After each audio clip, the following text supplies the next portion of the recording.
औरत में गुरूर होना एक हद तक अच्छी बात है। ऐसा गुरूर जो उसे राह चलते मर्द को देखने से बाज रखे।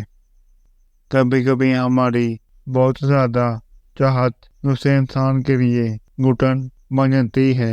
हम जब किसी को खुद से बढ़कर चाहने लगते हैं, हर वक्त उसी को सोचते रहते हैं और हर वक्त उसी को मैसर होते हैं, तो हम अपनी अहमियत खो देते हैं।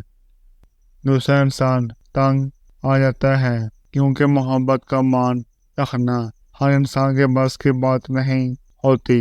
इसलिए किसी को इतनी अहमियत भी ना दें कि अपनी कोई अहमियत ही ना रहे। हमारा हर वक्त लोगों को मैसर होना हमें खास से आम कर देता है।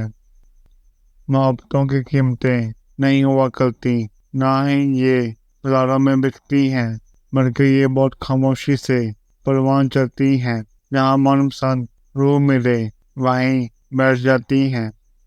जिनके जाने पर सब्र आ जाए, फिर उनकी वापसी की कोई तरफ नहीं आती। ऐसे तल्लुक को क्या नाम दिया जाए जो हमेशा रब्ते का मोहताज हो। हम निभाएं तो सामने वाला भी निभाएगा, हम चुप तो सामने वाला भी चुप। मतलब हम निभाएंगे तो ही कदर पाएंगे। ऐसे तल्लुक को खुदा हाफिज कहने में ही बड़ाई है। मोहब्बत को भी भूख होती है इज्जत की। इज्जत ना मिले तो मोहब्बत मर जाती है। खबरदार, इस औरत पर हरगिज भरोसा मत करना जो कुन ज़हन और बेशऊर हो।